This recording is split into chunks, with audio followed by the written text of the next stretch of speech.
Hi, and welcome to the ZP Vlog and Podcast. So ZP, we do this every I should say Sunday at 8 a.m. London time. And some of you will have actually noticed that it's not 8 a.m. London time. If you look at the timestamp on this, you might find it's more like, all I can say is much later. The reason I'm a little bit disorientated is because this week we're at Cambridge, Massachusetts, giving a talk at a conference, and so there's a sort of whole change in terms of how can I say it, time zones, etc. So let me jump straight into it anyway and say it is Sunday. We are much later than normal. We have good reason because we're away, but let me sort of give you some updates from ZP for this week.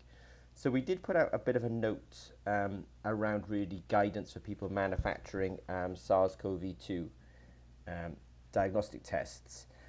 So if you're making a SARS-CoV-2 diagnostic test and you have sort of molecular components in there, as the new variants come along, these variants are discovered, they kind of become more prolific in the population. And of course, the regulators are keen to know that you're continuing to be effective at detecting these. And so at ZP, we're working with a sister company called BioStella. And at BioStella, they do have a whole skill set around the detection of, or not the detection, the understanding of how mutations in the new variants of SARS-CoV-2 can affect molecular assays. So what they're doing is they're looking at the molecular component of a manufacturer's test, for example. They're looking at the new variants and they're saying, do these still match up? Is this test that's on the market still able to work with the new variants? This is kind of called post-market surveillance. You've gone to market, but the world, especially the world of biology, it's not stationary. It's always changing upon you, and so you have to kind of be constantly running to keep up with these new variants. And so this is a legal requirement that all people who have molecular assays on the market in the UK, especially for SARS-CoV-2, are doing a monthly surveillance report where they say, yes, we've looked at the new variants, be it Omicron. We've looked at our own test, and we've deemed, both through what's called in silico modeling and maybe some actual experiments as well, that these two things still work together. That is, the molecular assay is still effective against the new variants.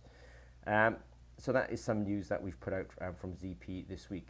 I think that talks in part to the sort of broadness that we have at ZP, that we, as a ZP group, we do have a lot of fame for electrochemical biosensing, but when you really peel back that term biosensing, you actually start discovering that you need all sorts of skill sets, including bioinformatics. If I go forward slightly as well, obviously there's more news from ZP that's been out in the week. We did do a webinar this week. We did a webinar for our FoodSense. So our FoodSense technology is one of our sort of leading products, and it's also a really good example of the power of electrochemical biosensing, electrochemical sensing. So in this workshop, people came in, we talked about FoodSense and our ability to detect capsaicin. We also commented upon HPLC, and we then did 3 demos, so people got to see this kind of essentially 3 demos live. I think they really appreciated that, because there's not every product or every service in the world that you can actually just demo it live, but FoodSense is that kind of technology. It's very robust, and I think people got a really good experience from it.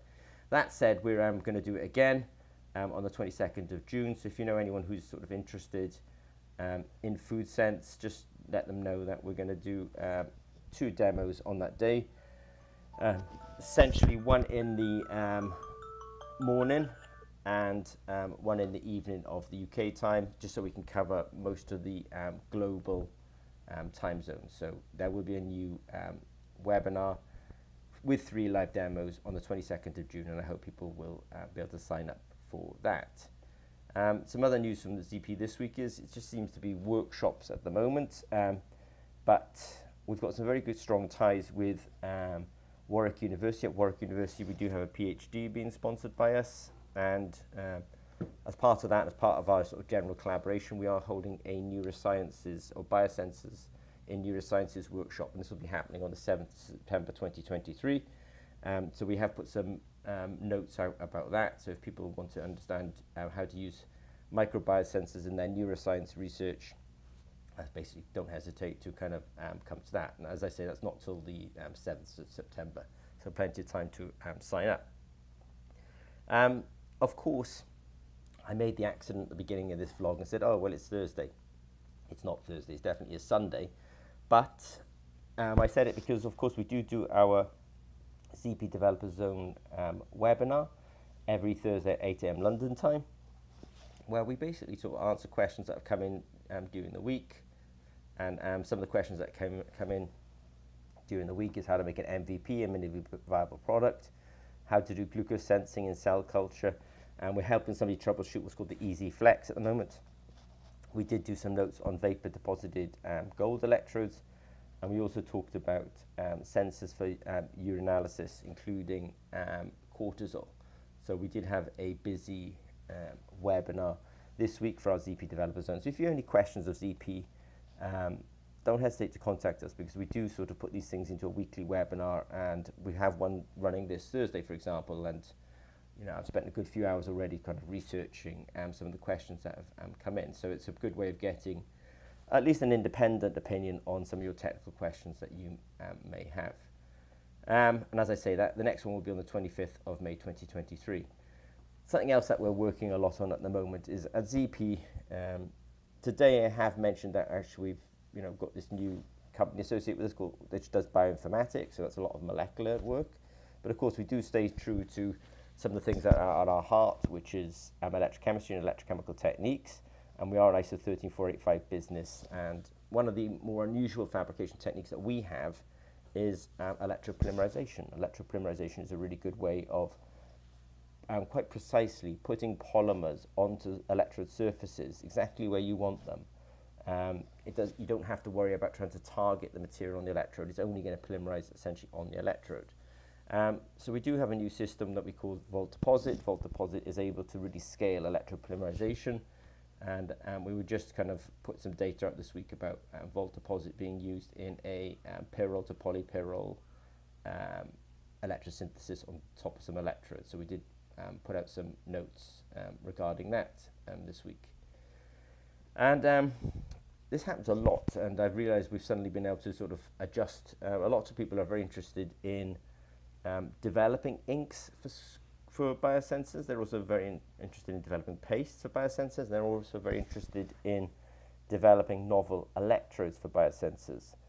And it's really hard to get the subtleties of all this across in a few videos and a few online chats. So we're actually going to hold a workshop on this.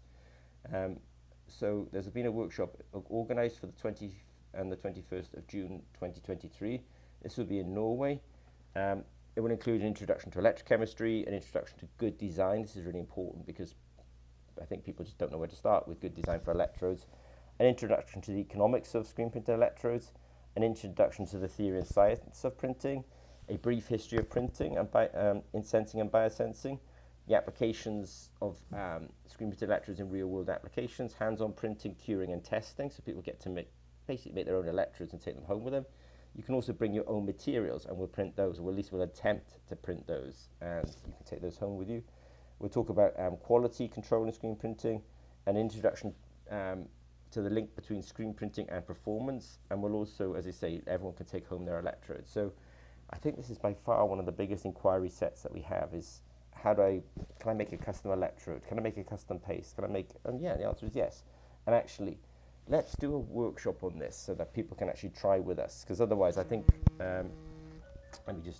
otherwise people are wanting to ask the questions, but there's no good format to actually really answer these things. They do take a long time to answer all of this. So first of all, apologies that we did this vlog and podcast quite so late.